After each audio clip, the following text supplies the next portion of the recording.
students, welcome to your chemistry classroom, my YouTube channel Learn Chemi। तो अभी आप quantum number कर चुके हैं। हमने थोड़ी बहुत बात वेव फंक्शन के बारे में, साई एंड साई स्क्वायर, आप इसके बारे में पीछे पढ़कर आए हो। This is simply wave function and this becomes probability, right. अब हमें यह देखना है wave function as a function of radius, किस तरीके से इलेक्ट्रॉन की density as a wave vary करती है जितना वो न्यूक्लियस से दूर जाता है। ये रेडियस मतलब distance of electron from the nucleus, ये आर रिप्रेजेंट कर रहा है। This is distance of electron from nucleus सभी के केस में। तो ये मैं यहां बनाने वाली हूं 1s orbital, 2s orbital, 2p orbital, ठीक है। देखिए 1s ऑर्बिटल के अंदर n is equal to 1 and l, मैं इसको ऊपर लिखती हूं। This is 1s 2s 2p, तो it is n equal to 1 and l is equal to 0।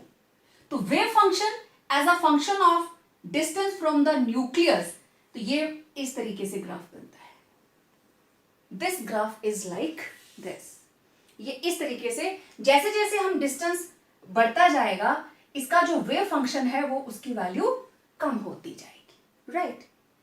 In case of 2s orbital n is equal to 2 and l is equal to 0, उसके लिए principal quantum number उसकी value रहती है 2 और azimuthal quantum number l that is 0। तो इसके लिए जो ग्राफ बनता है दैट इज, ये वैल्यू यहां से डिक्रीज हुई, नीचे चली गई, ग्राफ से नीचे गई और फिर नेगेटिव से फिर से ये पॉजिटिव पोर्शन की तरफ ये इस तरीके से मूव करेगी, यहां तक आई इस तरीके से पॉजिटिव और दूसरा पोर्शन इसके पास रहा नेगेटिव। और देखो ये वाला portion, this is 2s orbital, ये पोर्शन जहां इलेक्ट्रॉन कुछ भी नहीं है, ये कट लगा, ये पॉजिटिव पोर्शन है ऊपर और ये नेगेटिव पोर्शन, तो यहां कुछ भी नहीं है। This is called node, right, ये है नोड। अब देखिए 2p ऑर्बिटल के लिए, 2p के लिए इधर है psi, n is equal to 2 and l is equal to 1, तो ये वैल्यू ये रहती है इस तरीके से।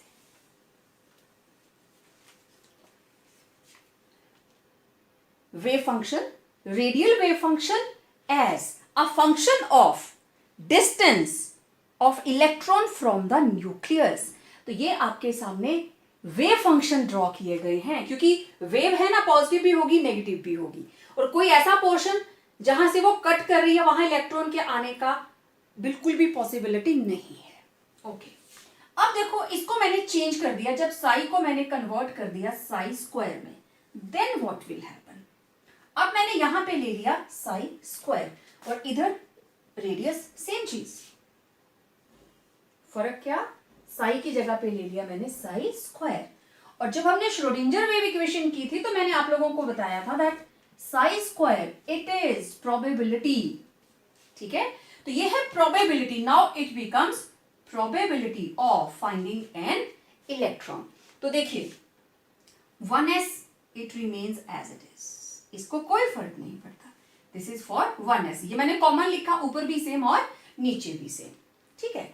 जब हम 2s की बात करते हैं, अब देखिए ये डबल हो गया, मैंने वहां भी आपको बताया था नेगेटिव वाला कहां शिफ्ट हो जाएगा, पॉजिटिव वाली साइड के अंदर। तो ये ऐसे आया ऊपर से यहां पहुंचा और ये डबल हो गया, नेगेटिव वाला पोर्शन जो था वो पॉजिटिव साइड को शिफ्ट हो गया। दिस इज फॉर 2s, ये 2s के लिए है जहां पे n है 2, l है 0, इधर 1s है, l is equal to 1, n equal to 1, l equal to 0, and in case of 2p it will remain as it is. This is 2p, n is equal to 2, l is equal to 1। अब आपने यहां पे लिया सिर्फ wave function, जब ये बना Sai square it becomes probability,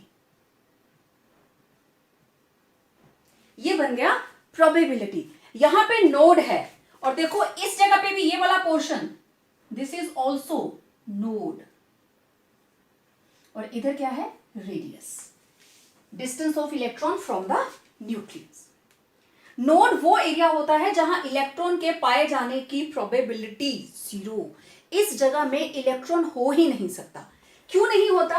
क्योंकि हम इसको एज अ वेव लेते हैं, तो इलेक्ट्रॉन इस एरिया में हो सकता है, इस एरिया में हो सकता है, यहां तो ये उसके जो भी उसमें से एक हाइपोथेटिकल लाइन पास कर रही है, ये कट कर रहा है, तो इस जगह पे इलेक्ट्रॉन की पाए जाने की जो प्रोबेबिलिटी है, टेंडेंसी है, दैट इज 0, होती ही नहीं है। ठीक है, तो ये ग्राफ था फॉर 1s, ये था for 2s and this is for 2p। ठीक है, मैं यहां से इसको हटा देती हूं क्योंकि इधर भी मैंने लिख दिया है 2s 2p, तो ये मैंने कॉमन एरिया में लिखा था, दोनों के लिए सेम। फर्क क्या है, ये ग्राफ है सिर्फ वेव फंक्शन के लिए और ये किसके लिए है, प्रोबेबिलिटी के लिए। ये तो है probability of finding an electron right in an atom in an orbital, probability of finding an electron in a orbital। लेकिन जब हमें सच में पूरी एटम के अंदर प्रोबेबिलिटी निकालनी है, atom is considered as a sphere, तो can we ignore the volume of sphere? We can not. तब हम सिर्फ प्रोबेबिलिटी के साथ ही इस कंसेप्ट को क्लियर नहीं कर पाते। We have to take into consideration the volume of the sphere also. अब स्फीयर का वॉल्यूम ऐसे ही नहीं होगा कि पूरे का आप पूरी बॉल की तरह लिया और उसका स्फीयर का आपने नोट कर लिया। First shell, second shell, first shell का रेडियस अलग, सेकंड शेल का रेडियस अलग, थर्ड शेल का रेडियस अलग, तो बाहर वाले रेडियस और अंदर वाले रेडियस दोनों को माइनस करेंगे तब एक पर्टिकुलर ऑर्बिटल की जो प्रोबेबिलिटी है वो निकाल पाएंगे। कैसे? ये न्यूक्लियस, ये रहा फर्स्ट, सेकेंड, तो ये रहा पहला रेडियस r, और ये रहा r प्लस डी आर, इसका है डी आर, तो ये अगला रेडियस क्या आया, r प्लस डी आर। तो एक वॉल्यूम आएगा बाहर वाला r प्लस डी आर का, और एक आएगा वॉल्यूम सिर्फ r का, दोनों को माइनस करेंगे तब इस पर्टिकुलर पोर्शन का जो है वॉल्यूम हमारे पास आएगा। तो जिस पर्टिकुलर शेल की वैल्यू निकालना चाहते हैं, आपको एटम को स्फीयर काउंट करते हुए उसी तरीके से माइनस करके वैल्यूज को निकालना पड़ेगा। ठीक है, ओके। तो अब देखिए, अब हम जो बात करेंगे, अब हम उसको सिर्फ प्रोबेबिलिटी नहीं बोलेंगे, हम कहेंगे रेडियल प्रोबेबिलिटी। ठीक है, रेडियल प्रोबेबिलिटी डिस्ट्रीब्यूशन, मुझे यहां बतानी है रेडियल प्रोबेबिलिटी डिस्ट्रीब्यूशन। ग्राफ यही रहेंगे, इधर रहेगा डिस्टेंस, रेडियस, कौन सी ऑर्बिटल से वो आगे जा रहा है। ठीक है, तो ये सभी के लिए सेम टॉपिक, सेम है, रेडियल प्रोबेबिलिटी डिस्ट्रीब्यूशन। ये मैं अभी सिर्फ प्रोबेबिलिटी को लिखा है, अभी आप देखेंगे किस तरीके से ये इसमें शिफ्ट करेगा। तो radial probability function, it is considering the volume also. Dv क्यों आया, मैंने आपको बताया ना, बाहर वाला स्फीयर माइनस अंदर वाला स्फीयर, फिर जिस पर्टिकुलर शेल की आप वॉल्यूम निकाल रहे हो आप उसको इसमें लिखेंगे। ठीक है, तो वो dv change in volume that is equal to 4 pi are square into D r. अब ये बन गया हमारे पास रेडियल प्रोबेबिलिटी फंक्शन। तो अब मैं यहां पे लिखूंगी pi 4 pi are square into D R psi square, ये रहा डीवी, ये रहा साई स्क्वायर, और हम इसको क्या लिखेंगे, radial probability function. This is radial probability function. वो लिया हमने इस और इधर लिया हमने रेडियस। सेम इसी तरीके से इधर भी 4 pi are square D R multiplied by psi square. Probability को मल्टीप्लाई किया है हमने डीवी के साथ, जिसकी वैल्यू क्या आएगी, 4 pi are square into D R. और जब आप इसके वर्सेस रेडियस की प्लॉटिंग करते हो अलग अलग जो हमारे पास ऑर्बिटल्स हैं उसके लिए, तो देखिए हमारे पास इनकी क्या शेप्स आएंगी। ये शेप आती है 1s के लिए, दिस इज फॉर 1s। और जब आप 2s पे जाते हो तो 2s पे जाने के लिए पहले देखिए फर्स्ट शेल 1s, उसके बाहर 2s, तो ये बीच में एक नोड आ रही है, ठीक है। तो ये किस तरीके से आएगा, अब नेगेटिव कुछ नहीं आएगा क्योंकि साई स्क्वायर है। तो नेक्स्ट इसमें क्या आया, पहले एक कर्व, फिर कट लगा, फिर दूसरा कर्व, इस तरीके से। तो ये वाला portion this is again node, ये आ गई नोड, ठीक है। ये वाली जो जगह है इसको बोलते हैं नोड। तो this is for 2s, 1s node 2s। Okay, now let's see for 2p। 2p same वही आई जो पहले थी। तो these are radial probability distribution curves की probability of finding an electron in an atom, अलग अलग शेल के अंदर इलेक्ट्रॉन कहां हो सकता है। तो ये हम इस तरीके से बनाते हैं। अब आप कंपैरिजन करके देखिए, जब आप सिर्फ प्रोबेबिलिटी ले रहे हो, रेडियल नहीं ले रहे हो, 3 डायमेंशन में नहीं ले रहे हो, सिर्फ आप प्रोबेबिलिटी ले रहे हो, तो ये ग्राफ आ रहा है। लेकिन अब क्या आया, पूरा प्रोडक्ट जैसा पॉजिटिव हो गया। यहां पे प्रोबेबिलिटी 2s की जब आप रेडियल फंक्शन के साथ ले रहे हो तो दोनों कर्व पॉजिटिव आ रहे हैं, और जब आप सिर्फ प्रोबेबिलिटी ले रहे हो तो यहां से स्टार्ट होता है 1 की तरह स्टार्ट होता है, और फिर एक कर्व 2s का और 2p का, इस तरीके से। क्लियर हो गया सबको। तो these are called radial probability distribution curves. जो बच्चे स्क्रीनशॉट लेना चाहते हैं वो स्क्रीनशॉट ले लें। बिल्कुल कंपैरिजन भी हो रहा है दोनों का, प्रोबेबिलिटी और रेडियल प्रोबेबिलिटी फंक्शन का किस तरीके से होता है। और अभी मैं आप लोगों को एक शॉर्टकट मेथड बताने वाली हूं, उससे आपको ये कंसेप्ट बहुत ही इजी लगेगा। देखिए 1s 2s, 2p का किसके जैसा है, 1 जैसा। मैं इसी चीज को अब आपको समझाऊंगी कि हमें किस तरीके से इनको चुनना होता है, राइट। तो 1s 2s, और मैं एक 2 कर्व्स वाला ले लेती हूं, एक नोड, दूसरी नोड, तीसरी नोड, ठीक है। ये मैंने 3 नोड्स वाला ले लिया, और इधर हमारे पास आया 4 pi are square into D R into psi square, ठीक है। ये मैं नहीं लिखूंगी यहाँ पे 1s 2s, कुछ नहीं लिखना हमें। These are radial probability distribution curves, ठीक है। यहां लिख देती हूं, these are radial probability distribution, radial probability distribution curve.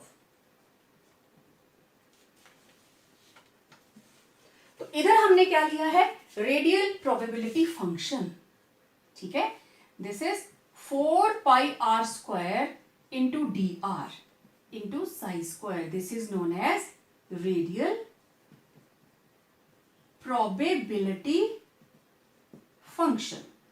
तो हम रेडियल प्रोबेबिलिटी फंक्शन को with respect to distance of electron from the nucleus, हम उसके साथ इसको मैनेज करने वाले हैं, उसके साथ इसको रिप्रेजेंट करने वाले। इसको मैं थोड़ा और अच्छा सा बनाती हूं, एक नोड, दूसरी नोड, तीसरी नोड, ठीक है। अब देखिए पहले s की बात करते हैं। These are s orbitals। तो ये रहा 1s, ये रहा 2s, और ये रहा 3s। देखिए जब 2s पे गए तो कितनी नोड्स आई, 1। 3s पे गए तो कितनी नोड्स आएंगी, 2, ठीक है। तो अगर आप सिंपल देखें ना तो नोड्स दीज आर n-1, कितनी नोड्स होंगी पर्टिकुलर शेल के अंदर, n में से 1 माइनस कर दीजिए। तो यहां पे 2 था ना तो 1 माइनस कर दो, 3 है ना n-1, तो कितने होगी, 2 नोड्स। एक सिंपल सी बात है, 3s तक पहुंचने के लिए ये अगर 3s है तो ये रहा 2s, ये रहा 1s, 2 जंप तो करने पड़ेंगे ना। अगर हम s ऑर्बिटल की ही बात कर रहे हैं तो 3s तक जाने के लिए रास्ते में कितनी नोड्स आएंगी, ये रही 1 नोड, ये रही दूसरी नोड, 2 नोड्स आएंगी। और 2s के लिए 1 नोड, 1s के लिए 1 - 1 नो नोड, कोई नोड नहीं आएगी। ओके, अब p ऑर्बिटल सबसे पहले किस में आती है? सेकंड शेल में। तो सबसे पहली p ऑर्बिटल क्या है? 2p, 3p, 4p। First time आएगा तो सिंगल कर्व, 3p तक जाने के लिए 2p को क्रॉस करना पड़ेगा, तो ये 2p, ये 3p। और 4 तक जाने के लिए 2p, 3p, 4p, क्योंकि p सबसे पहले 1 में नहीं आती है, 2 में आती है। These are p orbitals. Okay, अब आगे d ऑर्बिटल्स की बारी। दिस इज, सबसे पहले d किस में आती है? 3d, 4d, 5d। अगर आप रेडियल प्रोबेबिलिटी लगाएंगे, d ऑर्बिटल पहली बार आती है थर्ड में, तो कोई नोड नहीं होगी। 4d पे जाना है तो उसके अंदर 3d है, एक नोड आ जाएगी। 5d पे जाना है तो उसके अंदर 2 नोड्स आएंगी, एक 3d की और एक 4d की। तो इस तरीके से विद नोड्स आप यहां पे बता सकते हैं radial probability distribution curve 1s के लिए, 2s के लिए, 3s के लिए। अब देखो आपके सामने कितनी सारी ऑर्बिटल्स लिखी हैं, इन सभी की वैल्यू जो है वो आपके सामने आप देख सकते हैं। ठीक है, तो अब रेडियल नोड्स का जैसे यहां पे एक फॉर्मूला भी दिया है, n - l - 1,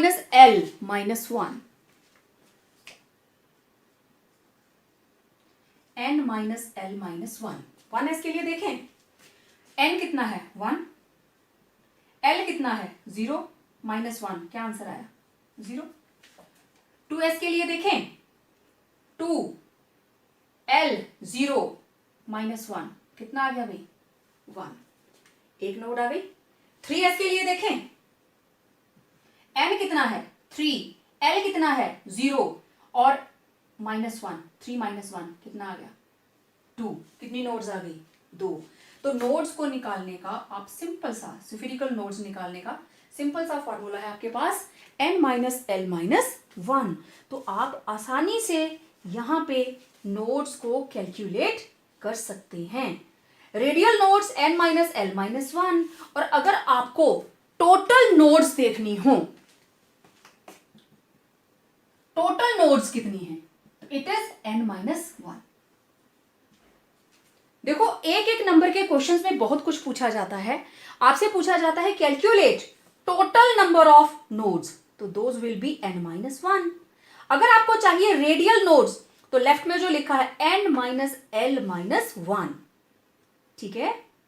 और एंगुलर नोड्स कितनी होंगी वो आपको l की वैल्यू से पता चल जाते हैं। Angular nodes, angular nodes they will be equal to l। देखिए जरा, 1s, l 0, ठीक है।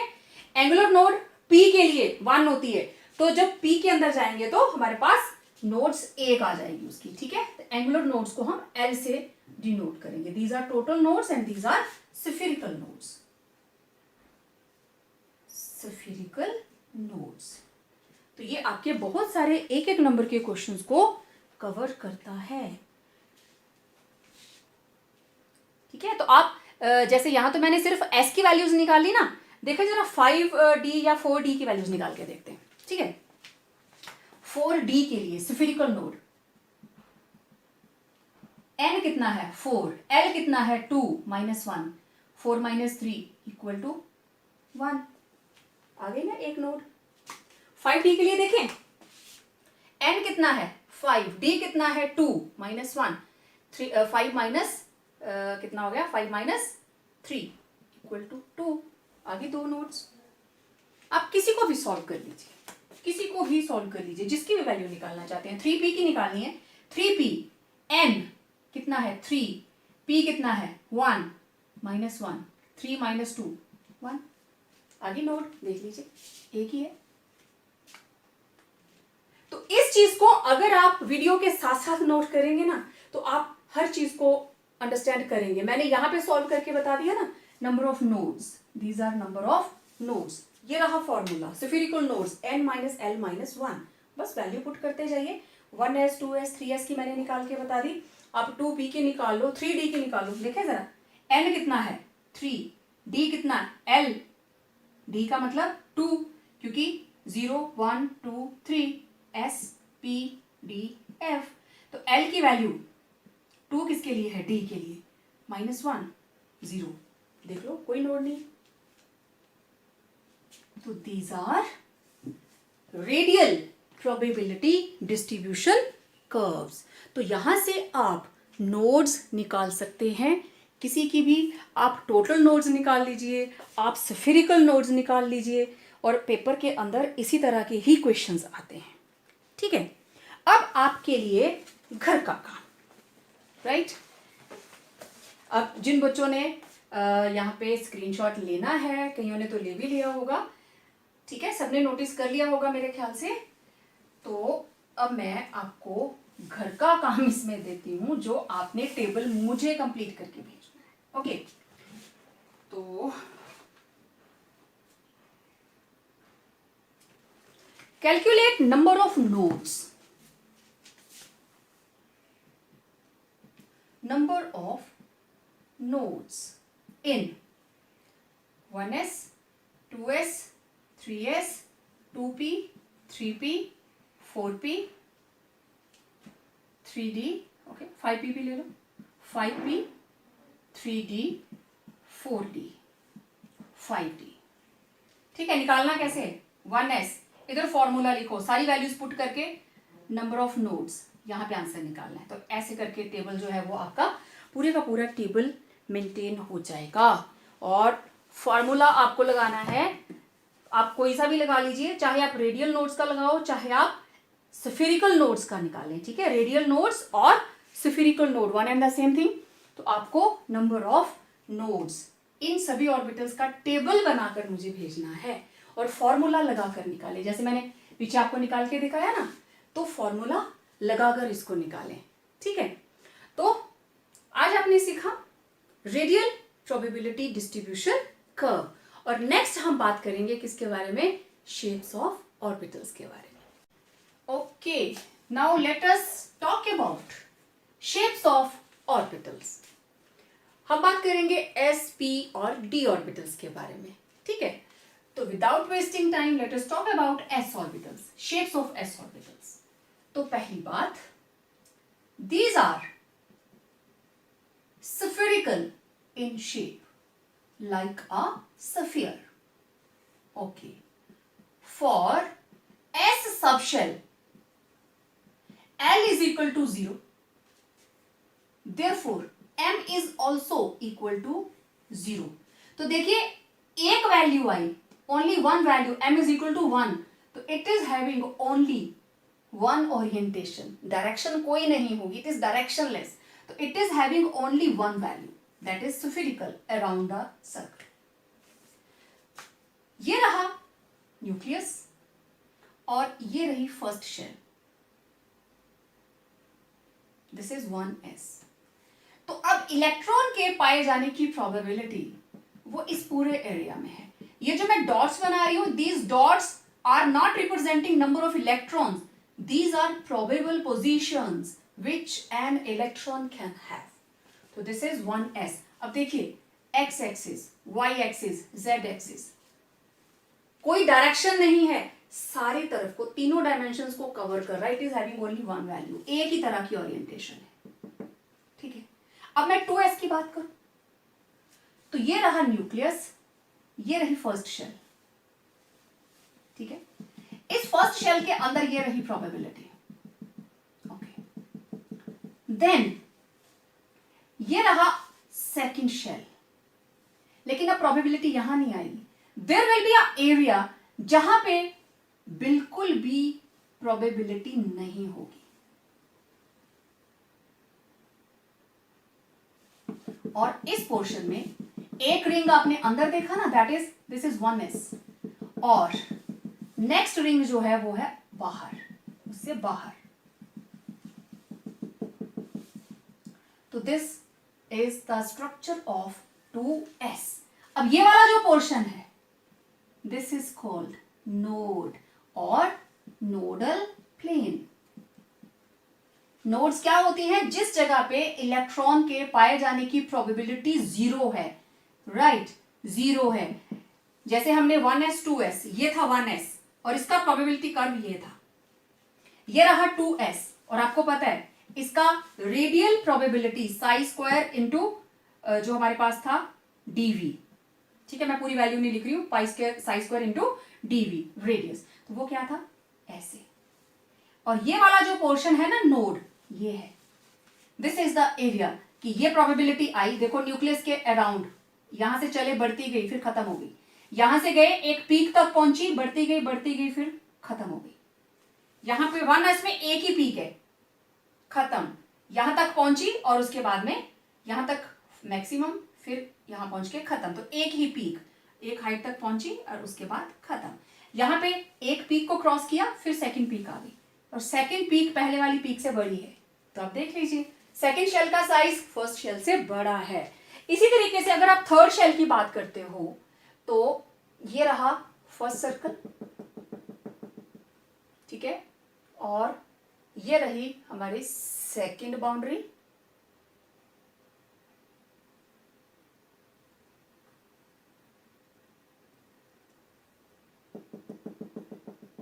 ठीक है, बीच में नोडल प्लेन आएगा ना खाली, तो ये रही second shell, this is for 2s। अब अगर मुझे 3s बनाना है तो आपको पता है एक नोड, ये रहा नोडल प्लेन और ये सर्कल उसके बाहर,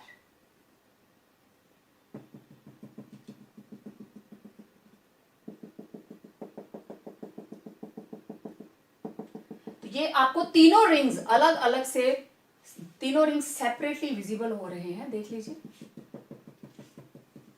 तो एक नोड ये रही 1s और 2s के बीच में, दूसरी नोड ये रही, this is 1s 2s 3s, clear.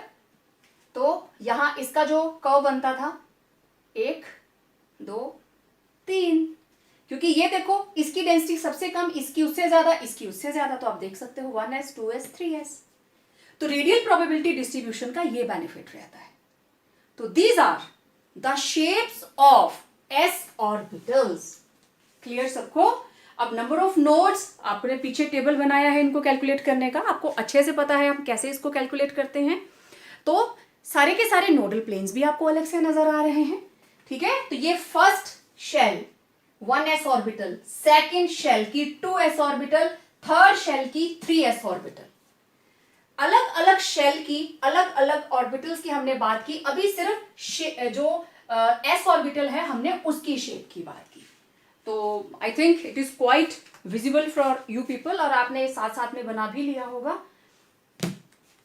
जिनको स्क्रीनशॉट लेना आप ले लीजिए, फिर मैं नेक्स्ट बात करती हूँ। Okay, now let us see shapes of p orbitals. Here is the duster. अब हम p ऑर्बिटल की बात करते हैं, ठीक है।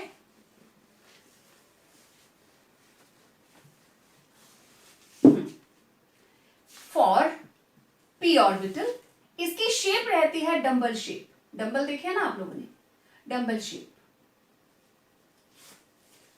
और for p l is equal to 1, तो m किसके बराबर होगा? 0, इट विल बी -1 0 +1। तो it is having 3 values, it is having 3 orientations. और वो 3 ओरिएंटेशंस कैसे होंगी देखें।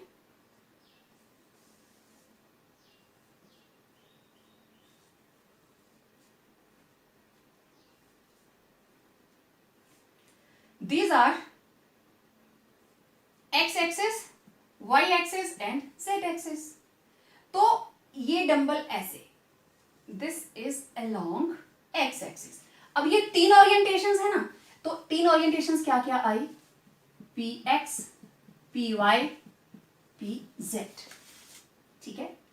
तो यहां पे जो प्रोबेबिलिटी है, ये डंबल ऐसे, यहां से अगेन रेडियस इधर को बढ़ता जा रहा है, जैसे जैसे हम दूर जा रहे हैं प्रोबेबिलिटी बढ़ती गई, पीक पे पहुंची और खत्म, ऐसे डंबल की शेप होगी, शेप इसकी ऐसे ही इधर। Now these orbitals are along the axis, along x axis, तो इसका नाम है पी एक्स। ओके, अब देखिए जरा, this is x axis, y axis, z axis. तो जब ये प्रोबेबिलिटी होगी along the Y axis,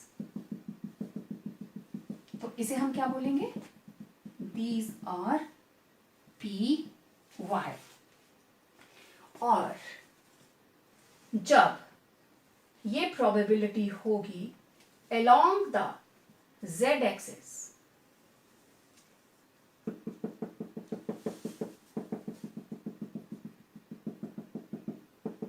this is called P Z. और एक चीज का ध्यान रखना, Z axis this is known as principal axis, this is also, तो these are along px, py, along z axis, this is pz, this is x axis, y axis and z axis। अब देखिए pz, जो z axis है ना, तो ये ऑर्बिट्रली ये मतलब हम इसको by convention, this is known as principal axis, principal axis. और जो m इक्वल टू 0 है ना, वो हमेशा z के लिए होगा, इस चीज का ध्यान रखना। m इक्वल टू 0, जो हमारे पास ओरिएंटेशन आई ना, m is equal to 0, this is always always for p z. p में भी z होगा तो z के लिए होगा, d में भी z होगा तो जो m की वैल्यू 0 है that will be for z axis. तो इट इज -1 +1, राइट। तीन ओरिएंटेशन है ना, -1, 0 और +1। तो यहां पे -1 के लिए हमारे पास रहेगी px, pz, py, this is -1, 0, +1। ठीक है, तो ये है तीनों की तीनों जो p और जो हमारे पास देखो p ऑर्बिटल्स की शेप, जो हमारे पास p सबशेल है l इक्वल टू 1 होता है उसके लिए, और m हो गए 3, इसलिए p subshell has 3 orbitals. p subshell के पास 3 ऑर्बिटल्स हैं, क्यों? क्योंकि उसकी ओरिएंटेशन 3 है। ठीक है, अब एक ऑर्बिटल के अंदर मैक्सिमम 2 इलेक्ट्रॉन, 2 इसके अंदर, 2 इसके अंदर, 2 इसके अंदर। तो एक p ऑर्बिटल के अंदर या तो 1 इलेक्ट्रॉन होगा, या 2 होंगे, या 3 होंगे, या 4 होंगे, 5 होंगे, और मैक्सिमम कितने हो सकते हैं? p6। अब p orbital can accommodate total 6 electrons, और s में कितने होते हैं? सिर्फ 2। तो ये थी शेप्स ऑफ p ऑर्बिटल्स। अगर हम इन सारी ऑर्बिटल्स को एक ही उसमें डायग्राम में शो करना चाहें तो देखिए, अगर सिर्फ p ऑर्बिटल्स को ही आपको एक में ही शो करना पड़े तो देखें x, y, z, तो ये रही px, py, pz। तो इस तरीके से आप कलेक्टिवली, अब इसके नीचे आपको px, py, pz लिखने की जरूरत नहीं है, these are shape of p orbitals collectively. तीनों के बाद आपको इसको दिखाना है, और collectively it may be represented as, तीनों ऑर्बिटल्स को आप एक में ही शो कर रहे हो। तो ये है px, this is pz, this is py, this is m is equal to 0, m is equal to -1, m is equal to +1। सबको समझ में आ गया होगा? जिनको स्क्रीनशॉट लेना है, क्योंकि ये सारे के सारे जो डायग्राम्स हैं आपको ये इकट्ठे बनाने हैं। पेपर में क्वेश्चन ही ऐसे आता है, शेप्स ऑफ ऑर्बिटल्स, राइट। चलिए, अब हमारे पास बचा d orbitals. Now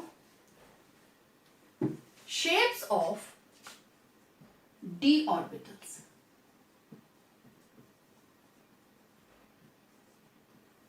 Shapes of d orbitals. Okay. देखें,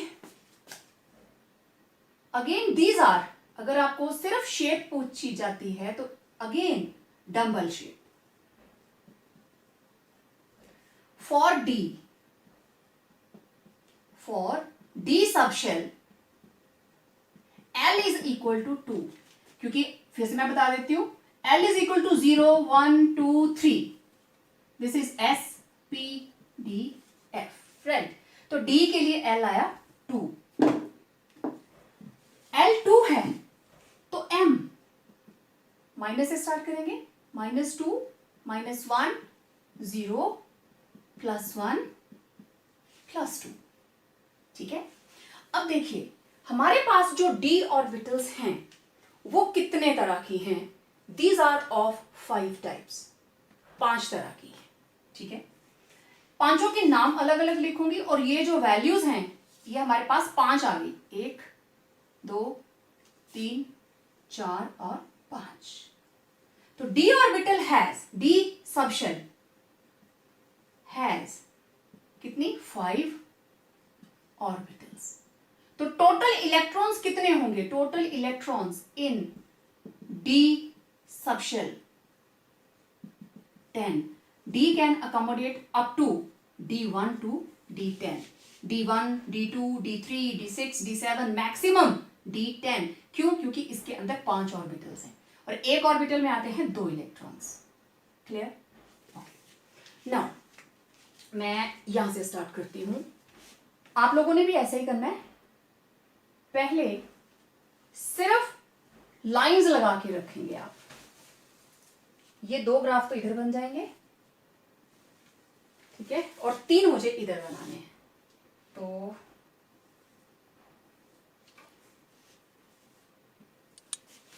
ये बड़े बड़े प्लस लगा लिए आपने, आप रिप्रेजेंट कर रहे हो वेरियस एक्सिस को. मैंने पहले नाम नहीं लिखे इनके, इनका स्ट्रक्चर बनाकर हम नाम लिखेंगे, तब आप उसको इधर एंटर कर लेना कि 5 ऑर्बिटल्स के नाम क्या क्या हैं, ठीक है. ये मैं बॉक्स में बंद कर देती हूं. अब देखिए सबसे पहले dxy, यहां लिखिए x, यहां लिखिए y. p और d ऑर्बिटल्स के अंदर, इनकी शेप्स के अंदर फर्क क्या है. d orbitals, these are in between the axis. ये in between the axis है, along the axis नहीं है. इनकी प्रोबेबिलिटी इस लाइन के ऊपर नहीं आ रही है, कहीं पे भी देख लीजिए आप, x और y के बीच है, in between the axis, right? Second का नाम है dyz. करना क्या है, अब यहां पे y लिख दीजिए और यहां पे z, और ये भी कहां होगी, इन दोनों के इन बिटवीन है, double shape.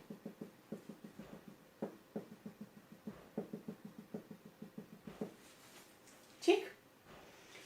X Y Y Z, बचा क्या, एक्स जेड. तो इसका नाम आप लिखिए डी जेड एक्स और D x Z, one and the same thing. तो ये रही इन बिटवीन.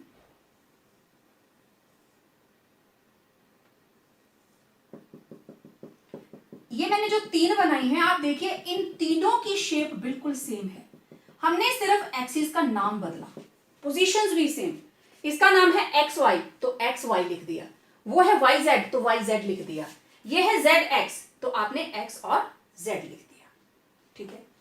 अब नेक्स्ट इसका नाम है d x square minus y square. D x square minus y square. ये एक्स एक्सिस, ये वाई एक्सिस. अब ये आएगी अलोंग द एक्सिस. देखें, ये देखिए एक्स डबल हो गया और ये वाई डबल हो गया, एक्स स्क्वायर वाई स्क्वायर.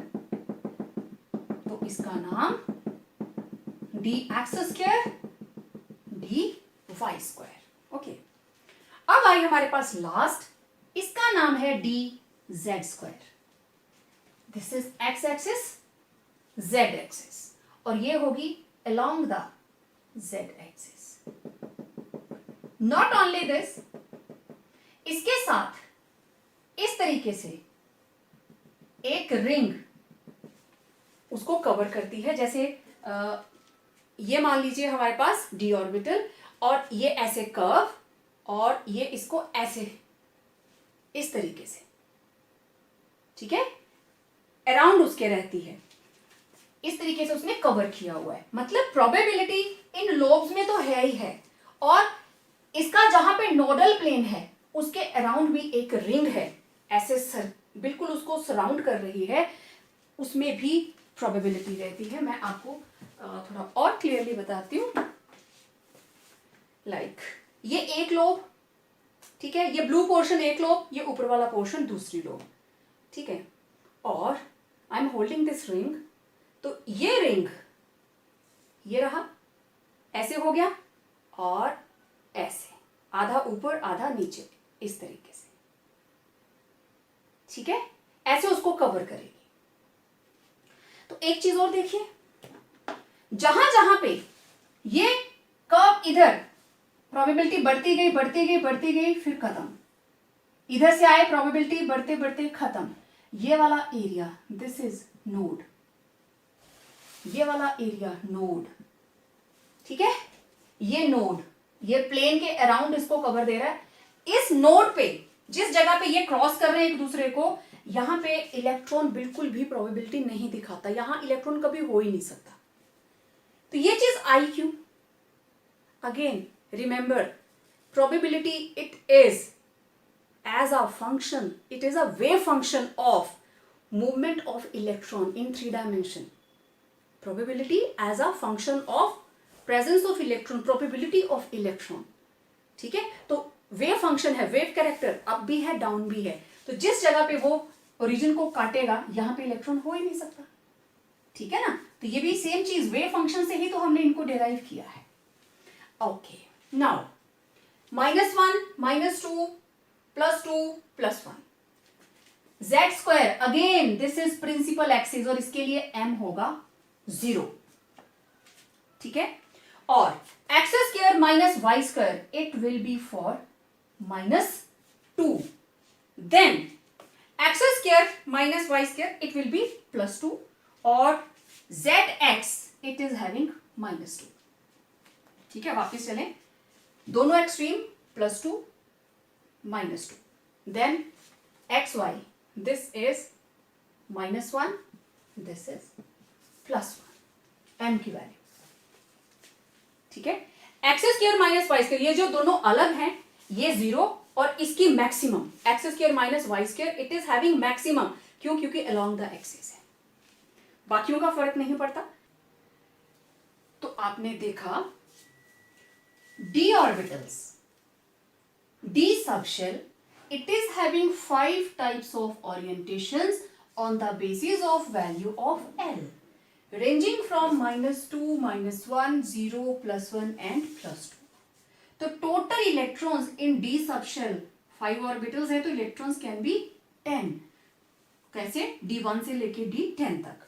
तो ये रही आपके सामने शेप्स, ये 3 शेप्स एक जैसी हैं, किस किस की? dxy, dyz, dzx, ये तीनों एक जैसी हैं।